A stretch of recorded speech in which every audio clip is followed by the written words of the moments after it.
Assalamualaikum warahmatullahi wabarakatuh. Halo anak-anakku, bagaimana kabarnya? Semoga sehat selalu ya.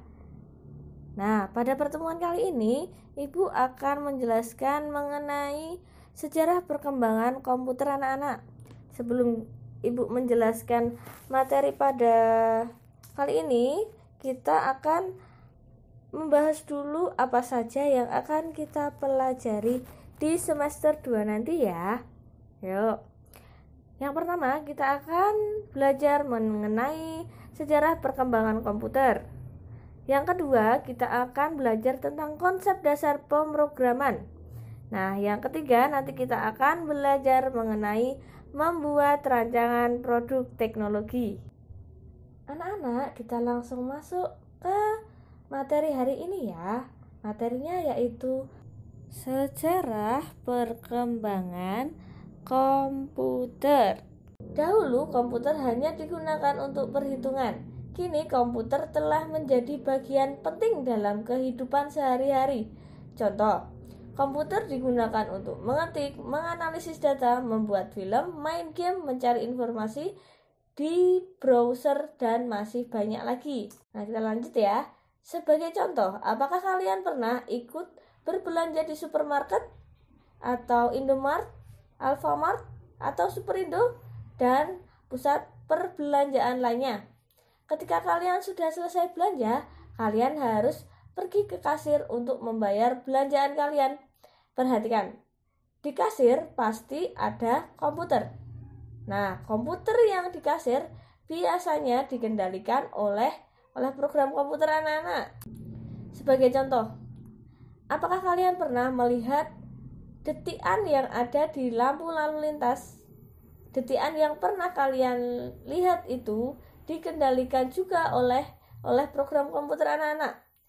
Jadi penjelasannya, program tersebut dibuat oleh manusia, kemudian ditanam di komputer yang ada di kasir ataupun di detikan yang ada di lampu lalu lintas anak-anak. Pada kondisi pandemi saat ini, kita juga dapat menggunakan komputer untuk berbagai kegiatan anak-anak di segala bidang, mulai dari bidang pendidikan, komunikasi, transportasi, ekonomi, bahkan seni.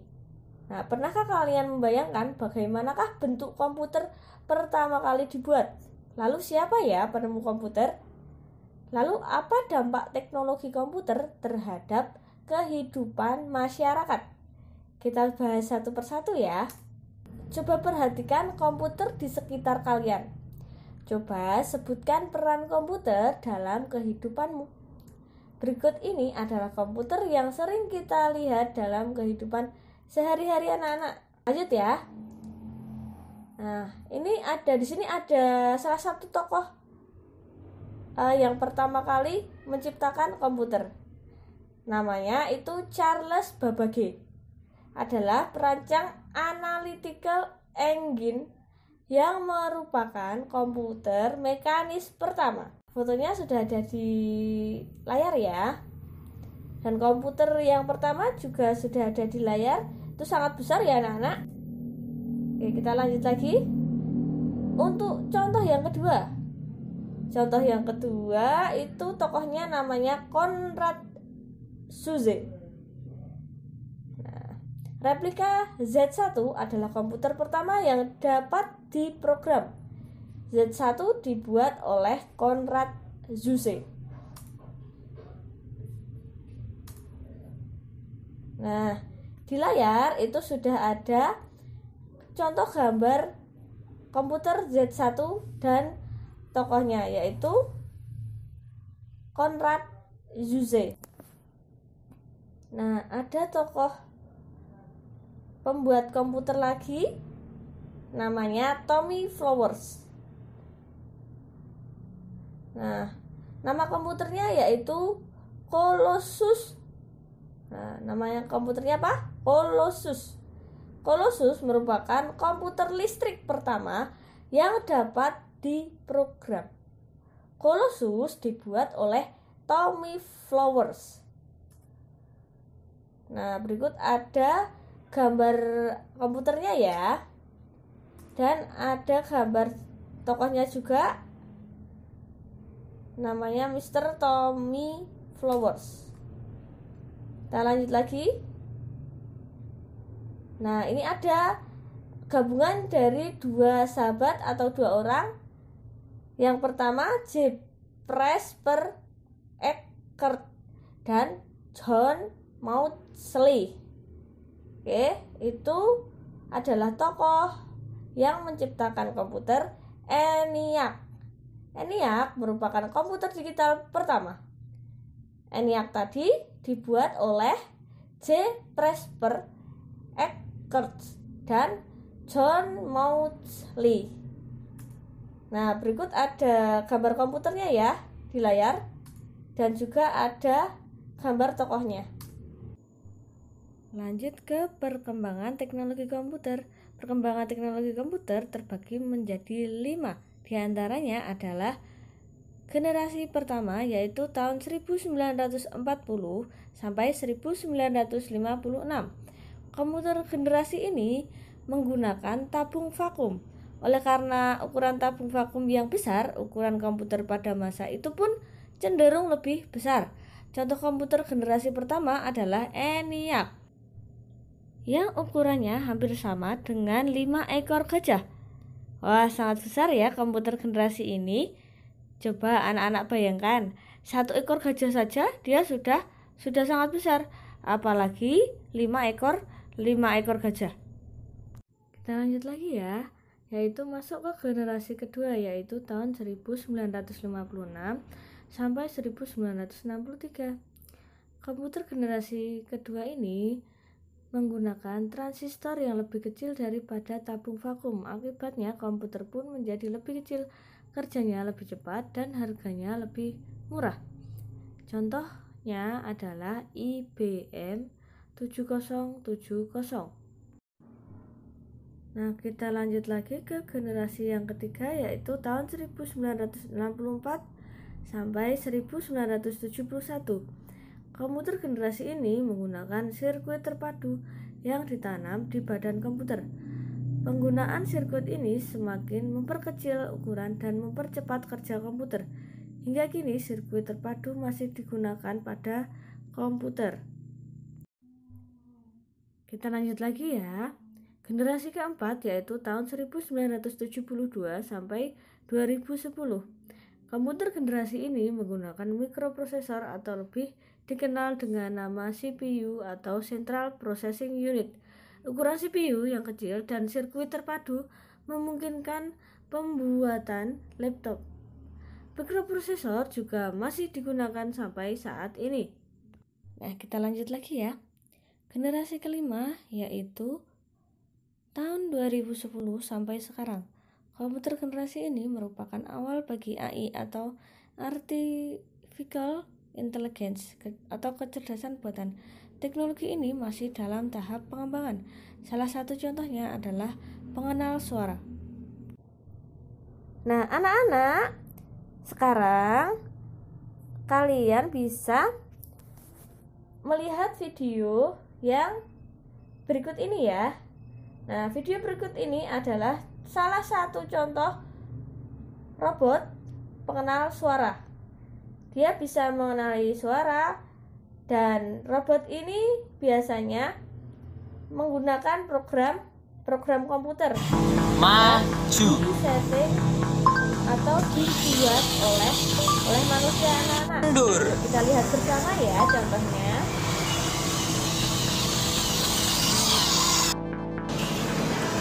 Gerak.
Maju.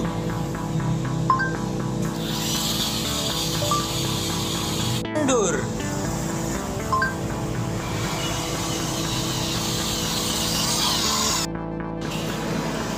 Gerak.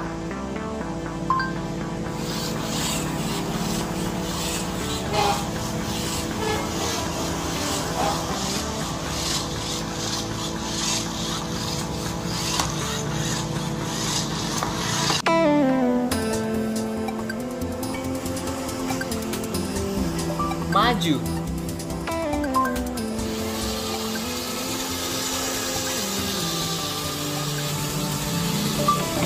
Stop.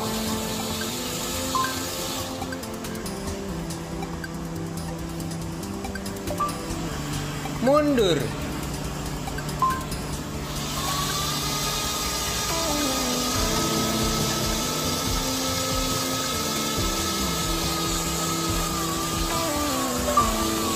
Stop.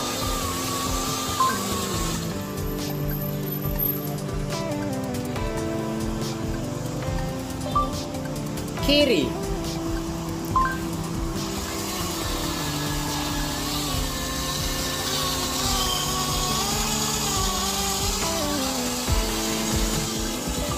Stop.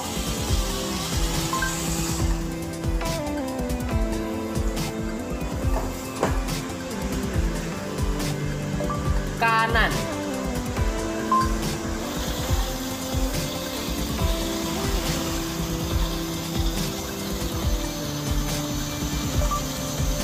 Stop. Maju.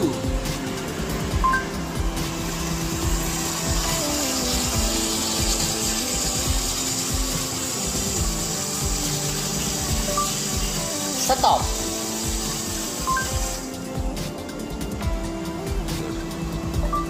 Mundur.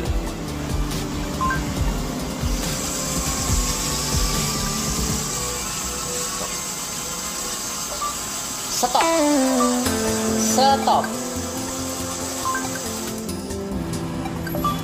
Gerak.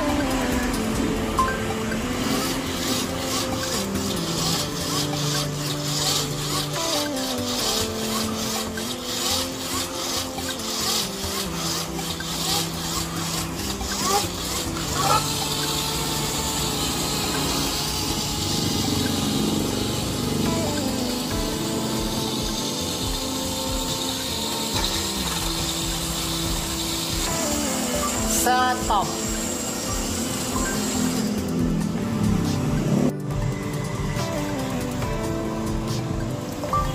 Maju.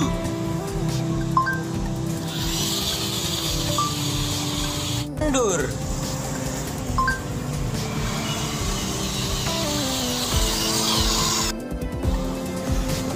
Kanan.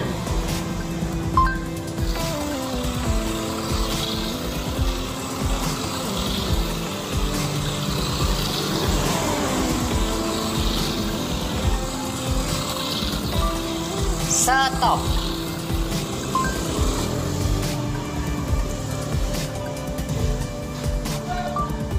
Kiri.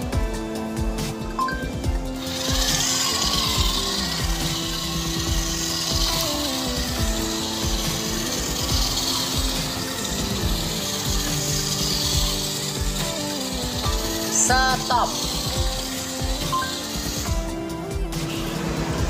Gerak.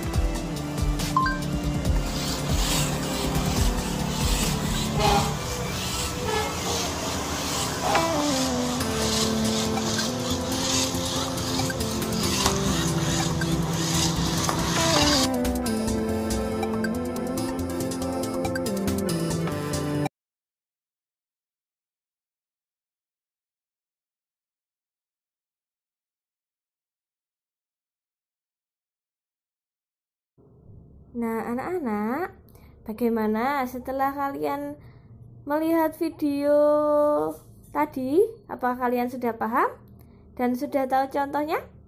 Oke, mudah-mudahan sudah paham ya. Nah, kali ini Ibu akan memberikan tugas untuk kalian Tugasnya yaitu carilah artikel tentang sejarah komputer generasi kelima anak-anak. Lalu kalian presentasikan artikel yang sudah kalian cari menggunakan video sederhana. Jadi kalian mempresentasikan lalu di video presentasi tadi ya. Lalu dikirimkan presentasi dan tugas kalian atau artikel kalian ke email ibu ya, dengan format nama, kelas, tugas 2.1. Ibu tunggu ya. Nah anak-anak, sekian dulu ya pertemuan pada kali ini. Ibu harap kalian selalu semangat mengerjakan tugas-tugas dari ibu. Sekian dulu. Semoga kalian juga selalu diberikan kesehatan, selalu jaga imun, selalu pakai masker, sering-sering cuci tangan, dan selalu jaga jarak ya anak-anakku. Sekian dulu. Kita ketemu 2 minggu lagi. Wassalamualaikum warahmatullahi wabarakatuh.